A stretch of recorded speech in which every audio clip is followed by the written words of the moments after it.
jangan banyak-banyak makan dagingnya. Saya sih nggak berharap seluruh semua ada yang terus sakit gitu, enggak, ini hanya sharing aja. Mungkin sebelum mengalami itu bisa diantisipasi dengan mengkonsumsi 5 jenis daun ini. Simak videonya sampai selesai, oke?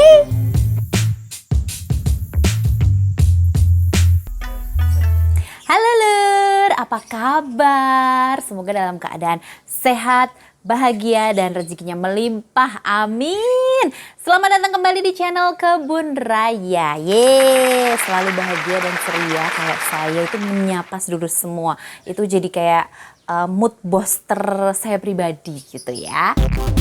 Jadi kali ini saya akan mengajak seluruh semua di momen yang serba perdagingan ini, karena ini momen Idul Adha ya. Sebelumnya toko Kebun Raya, channel Kebun Raya, saya pribadi dan juga Pak kameramennya mengucapkan selamat Hari Raya Idul Adha bagi yang menunaikan. Tapi pesan saya sih simpel aja ya, jangan banyak-banyak makan dagingnya. Kenapa? Karena semuanya itu kalau yang terlalu banyak itu nggak bagus. Yang bagus terlalu banyak itu apa sih? Nanam tanaman. Nah itu bagus banget kalau terlalu banyak, karena makin rimbun makin cantik, rumahnya makin estetik, ya nggak sih?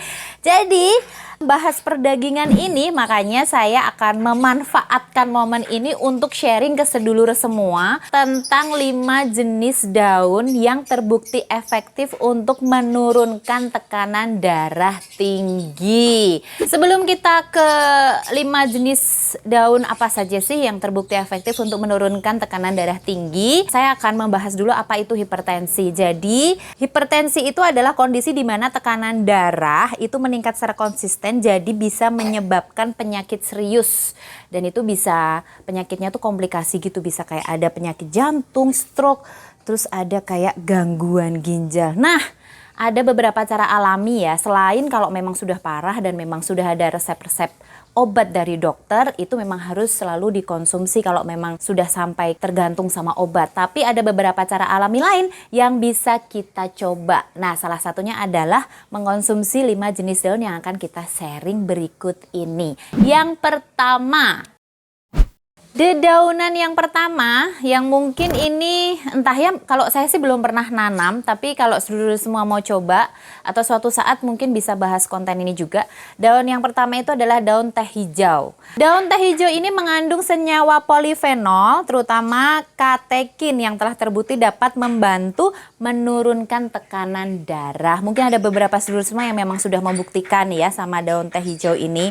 Jadi polifenol dalam daun teh hijau ini dapat membantu melebarkan pembuluh darah sehingga menurunkan tekanan darah itu tadi. Jadi seluruh semua ada baiknya sebelum mengkonsumsi daging-daging yang membuat tekanan darah tinggi naik itu tadi, sebaiknya konsumsi dulu mungkin daun teh hijau sebelumnya. Jadi untuk mengantisipasi, oke? Daun ajaib yang kedua, daun ajaib untuk menurunkan tekanan darah tinggi yang kedua itu adalah daun pisang.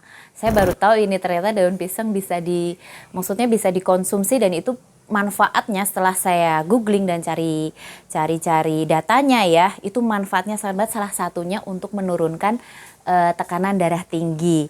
Nah, daun pisang ini kok bisa sih menurunkan tekanan darah? Karena ternyata ada kandungan kalium dalam daun pisang berperan penting dalam mengatur tekanan darah. Selain itu, serat alami dalam pisang juga dapat membantu mengurangi tekanan darah secara tidak langsung. Jadi seluruh semua bisa mencoba mengkonsumsi daun pisang, itu katanya sih bisa untuk tambahan di salad gitu, atau salad sayur, atau bisa juga untuk di jus. Jadi diminum di jus, terus habis itu airnya diminum. Selanjutnya seluruh semua yang ketiga itu banyak kita jumpai di sayur mayur kita di rumah, yaitu daun bayam. Gak nyangka banget gak sih, daun bayam yang biasanya hanya mungkin sebagai sayur yang biasa aja di sayur bening atau cuma kayak dibikin ca gitu, ternyata di balik daun bayam ada manfaat untuk menurunkan tekanan darah.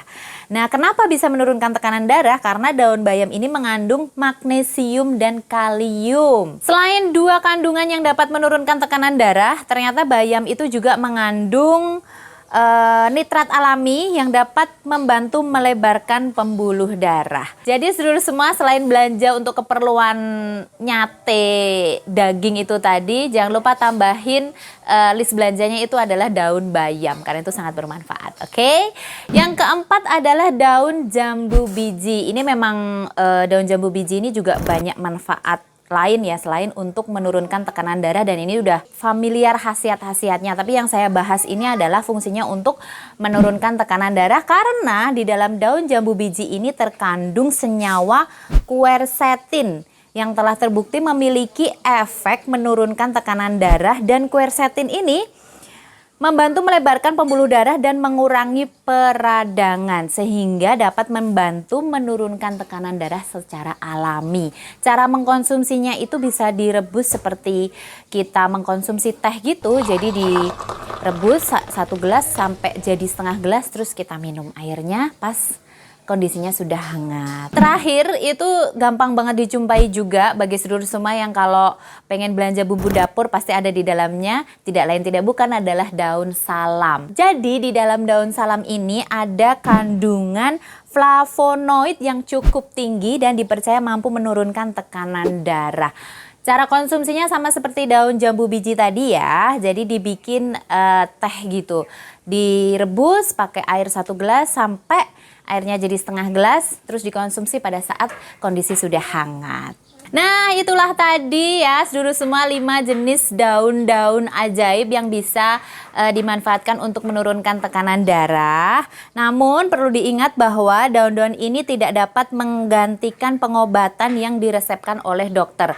Jadi ini hanya cara alami, mungkin bisa jadi pencegahan atau buat yang pusingnya nggak terlalu gimana banget pas darah tinggi itu bisa dikonsumsi, bisa pakai cara-cara alami. Tapi kalau udah diresepin sama obat, ya pakai obat itu aja gitu ya, jangan digantikan gitu. Jika sedulur semua ada yang memiliki keluhan tekanan darah tinggi, sebelum merubah pola gaya hidup, sebelum mengkonsumsi cara-cara alami tadi, lebih baiknya konsultasikan dulu ke dokter. Itu yang jalan yang paling baiknya, yang paling efektifnya ya. Jangan tiba-tiba langsung merubah pola gaya hidup tapi ternyata nggak cocok untuk tubuh kita. Nggak ada salahnya kita periksa dulu ke dokter. Oke, itu saja sekian dari saya sharingnya kali ini. Jangan lupa komen, sharing pengalaman-pengalaman seluruh semua. Boleh sharing komen di bawah. Jangan lupa like dan juga subscribe juga channel Kebun Raya. Sampai jumpa.